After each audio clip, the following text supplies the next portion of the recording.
Hi hello friend, कैसे हैं आप लोग। उम्मीद करते हैं कि आप लोग बहुत अच्छे होंगे। अपने स्वास्थ्य पर जो है आप लोग विशेष तौर पर ध्यान रखिएगा। तो आज हम बात करेंगे धारा 44 यानी कि इंडियन पैनल कोड की धारा, जो भारतीय दंड संहिता की धारा 44 पे बात करेंगे। ये क्षत की बात करता है यानी कि इंजरी की बात करता है। ठीक है, तो इस पर हम चर्चा करने से पहले आपसे निवेदन है कि हमारे YouTube channel AK law judiciary success पर जाकर आप लोग जो है लाइक शेयर एंड सब्सक्राइब करिएगा और बेल आइकन की घंटी दबाना मत भूलिएगा, जिससे कि हमारा जितना भी आने वाला वीडियो हो ना उसका नोटिफिकेशन आप तक सबसे पहले मिल जाए। ठीक है भैया, तो हम ये जो बना रखे हैं ना भैया, तो आप लोग क्या करिएगा, इसको अपने फेयर कॉपी में अच्छे से उतार लीजिएगा, एकदम जैसे लिखा है उसी तरीके से। तो हमारे जितना मैं लेक्चर दूंगा उस तरीके से आपको पूरा क्या होगा समझ में आ जाएगा। ये सारी बातें समझ में आपको आ जाएंगे जो हम आपको बताएंगे। इसलिए आपको हम इसीलिए बताते हैं कि जितनी भी चीज़ें हो आप जिस तरह से इसी का टू कॉपी अच्छे से उतार लीजिएगा। ठीक है, चलिए बात करते हैं इंजरी। देखिए क्षति धारा 44 क्या बताता है, इंजरी यानी एक सामान्य व्यक्ति खड़ा है मान लीजिए, ठीक है, उस सामान्य व्यक्ति का अब देखिए उसका मस्तिष्क भाव, उसका मान सम्मान को लेकर देखिए, उसकी प्रॉपर्टी यानी संपत्ति को लेकर देखिए, या उसके शरीर से लेकर देखिए, किसी भी प्रकार से अगर किसी व्यक्ति के द्वारा उन सब पर अगर कोई भी क्षति कारित करता है तो वो व्यक्ति ऐसा अवैध कार्य जो कर रहा है वो धारा 144 में इंगित है। यानी कि किसी भी व्यक्ति के द्वारा उस व्यक्ति के न तो मस्तिष्क पर, न तो उसके मान सम्मान पर, न तो उसके संपत्ति पर, न उसके शरीर पर किसी भी प्रकार से किसी व्यक्ति के द्वारा इंजरी न पहुंचाया जाए। अगर पहुंचाता है तो वह ऐसा व्यक्ति जो है अवैध कार्य करता है, यानी कि इंडियन पैनल कोड के आधार पर उसे दंडनीय बनाया गया है। ठीक है, तो हम यही बात जो है यहाँ पे दिखाए आपको है। ये चित्र जब भी आपको देखेंगे तो आपको 44 याद, धारा 44 याद आ जाएगा कि इसके मस्तिष्क की बात की गई है और इसके मान सम्मान को लेकर बात की गई है और इसके शरीर को लेकर बात की है और इसकी संपत्ति को लेकर बात की गई है। अब एग्जाम्पल के तौर पर आपको मस्तिष्क के बारे में बताते हैं, एग्जाम्पल में कैसे इंजरी पहुंचा। जैसे एग्जाम्पल में आप देखिए, एक पत्नी है और पत्नी का मतलब आप लोग भी जानते हैं कि एक अटूट संबंध होता है, 7 जन्मों का रिश्ता होता है और एक ऐसा रिश्ता होता है जो कभी विचलित नहीं होता है, यानी 7 जन्मों तक वो एक रिश्ता कायम बना के होता है। ये संस्कार के आधार पर है, हिंदू रीति रिवाज के आधार पर देखिए और भी अदर धर्म के आधार पर देखिए। तो पत्नी का जो कर्तव्य है, दोनों मिलकर एक साथ, चाहे कठिन परिस्थिति हो कैसा भी हो, मिल बांट के खाए, अच्छे से कुछ भी हो मिल बांट के करें, दोनों में शेयर करें बात को।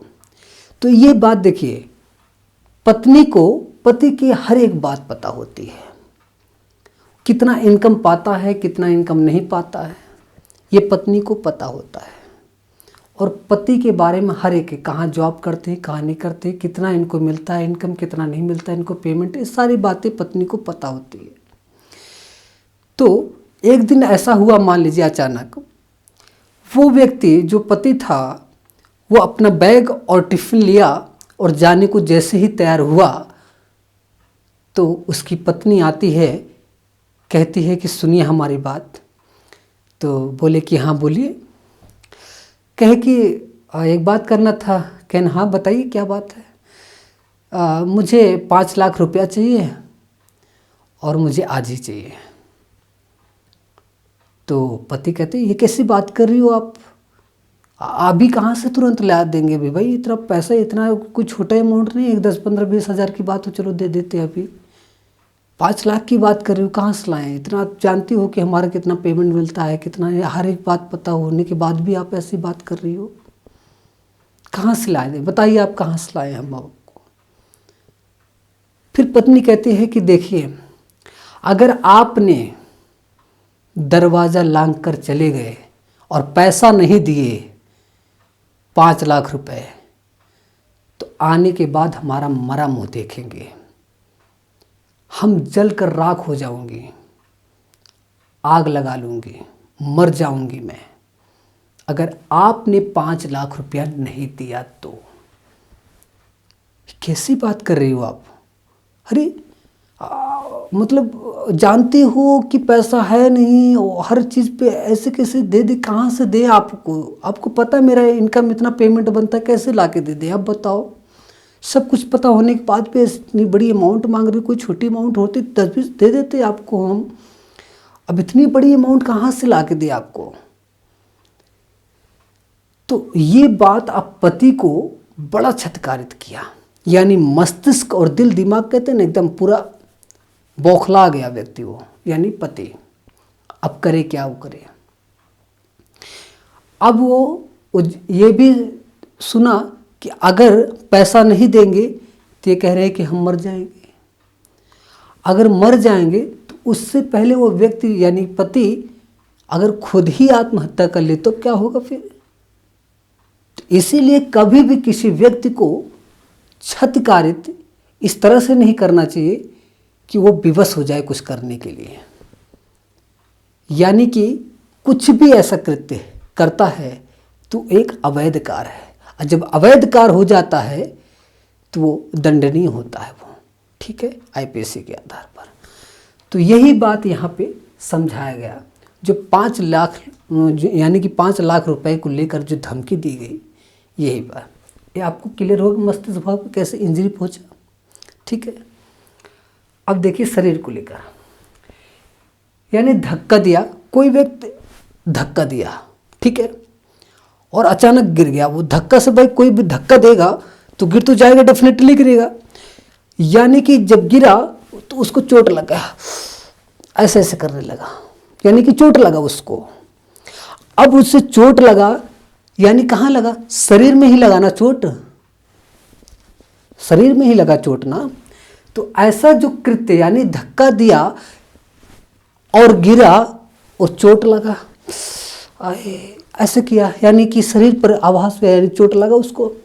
यानी जो व्यक्ति इस तरह से कृत्य कर रहा है वो अवैध कार्य कर रहा है। यानी कि अब सीधा सीधा समझिए, धक्का दिया, गिरा और चोट लगा, ये कभी भी जो है अपकृत्य विधि में शामिल, यानी कि अपकृत्य में शामिल नहीं होगा। सीधा सीधा अपकृत्य में शामिल नहीं होगा ऐसा।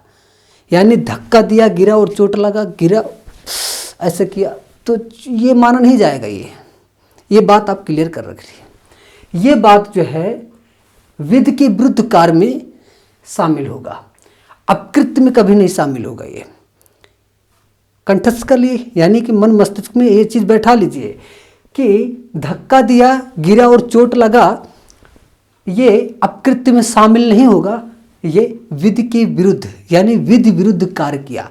अगर ऐसा कोई व्यक्ति धक्का दिया, यानी जो व्यक्ति धक्का दिया, ऐसा कृत्य किया, ऐसा अपराध यानी कि ऐसा अवैध कार्य किया, यानी कि अवैध नहीं सॉरी विधि के विरुद्ध, यानी जो विधि एक बना हुआ है, आप सीधा भी जा सकते थे,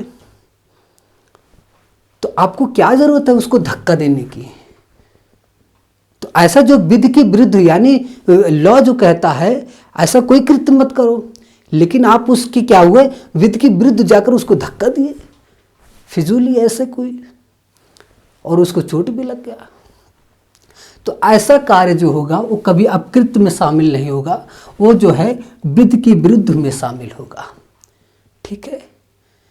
तो अब देखिए आपको यानी शरीर चोट पहुंचा, देखिए अब आपको और क्लियर हो जाएगा और चीज से, इलीगल क्या है और अनलॉफुल क्या है, ठीक है।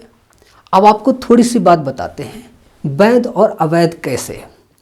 जैसे कि कॉन्ट्रैक्ट आप जब पढ़े होंगे तो उसमें दिया है कि एक पक्षकार दूसरे पक्षकार से, यानी दोनों की सहमति, कंसेंट होता है किसी बात को लेकर, कंसिडरेशन को यानी प्रतिफल लेकर, बिना प्रतिफल के करार नहीं होता है, ठीक है। यानी कि कंसेंट हुआ लेकिन बाद में दूसरा व्यक्ति उस बात को लेकर जो कंसेंट हुआ था, यानी कि जो सहमति हुई थी, उस बात से वो हट जाता है। यानी कि वो अवैध किया वो व्यक्ति। क्या किया? बाद में तो मिलकर ऐसा वैध कार्य करने के लिए वो मिले, तो तब तक तो वैध था, लेकिन जब वो विचलित हो गया, बिना फिर कंसल्ट जिस बात को लेकर हुई थी ना, उस बात से वो विचलित हो जाता है, तो वो व्यक्ति क्या किया? अवैध किया ना करार। तो अब यही चीज जो है, देखिए अनलॉफुल में यानी ए बी कंसेंट यानी करार, ऐसी सहमति करते हैं, करार करते हैं क्या? बैंक लूटने की। वो करार करते हैं बैंक लूटने की। तो वो व्यक्ति जो है इस आधार पर, इलीगल के आधार पर देखे, ऐसी परिस्थिति में अवैध तो नहीं है, ये किया तो था, सही किया था, ये वैध था, लेकिन परंतु विधि उसके समर्थन में ही नहीं है, यानी विधि सपोर्ट ही नहीं कर रही इसको। अब भाई सपोर्ट कैसे करे जब लूटने का कार्य हो रहा है, वो भी बैंक, तो विधि के विरुद्ध कार्य कर रहा है ना, अनलॉफुल है ना, तो विधि कहां से उसको सपोर्ट करेगी? नहीं करेगी। तो यही कह रहा है कि ऐसी परिस्थिति अवैध तो नहीं है ये, लेकिन परंतु विधि उसके समर्थन में नहीं है। ठीक, अवैध कार्य के लिए क्या है? दंडित तो है, अवैध कार्य आईपीसी में दंडित तो है, लेकिन अब ये ऐसा लूटने का कार्य कर रहा है, ये तो अनलॉफुल है भैया। क्योंकि वो अपराध कर रहा है, बैंक लूटने का अपराध कर रहा है वो व्यक्ति, वो सपोर्ट नहीं करेगी फिर वो, यानी विधि के विरुद्ध जाकर वो कृत्य कर रहा है ऐसा। ठीक है, तो आपको इलीगल और अनलॉफुल में अंतर पता चला? कुछ पता चला? यानी कि ऐसी परिस्थिति जो अवैध तो नहीं है, लेकिन विधि इसको सपोर्ट नहीं करती ऐसी बात को लेकर, क्योंकि वो विधि के विरुद्ध है, विधि समर्थन में नहीं करती, यानी कि इसके समर्थन में नहीं है, सपोर्ट ही नहीं करती इसको। क्यों करे? क्योंकि वो विधि के विरुद्ध है, इसलिए नहीं कर रही है। तो अवैध कार्य के लिए तो दंड तो है, इसके लिए तो ये अपराध अध्यारक, यानी बैंक लूटने का काम कर रहे तो अपराध किया, यानी आईपीसी के आधार पर ही विधि के विरुद्ध कार्य किया है ये जाकर। अब देखिए यहां पे, परंतु हर इलीगल, यानी हर इलीगल के लिए आईपीसी में क्या है? दंड है। यानी अवैध, मैंने बात बताया ना कि अवैध कार्य के लिए क्या है? वो आईपीसी में दंड है। हर अनलॉफुल कार्य के लिए दंडित नहीं है, यानी कि हर अनलॉफुल यानी कि विधि के विरुद्ध कार्य के लिए, हर विधि विरुद्ध कार्य के लिए क्या है? दंडित नहीं किया जा सकता वो।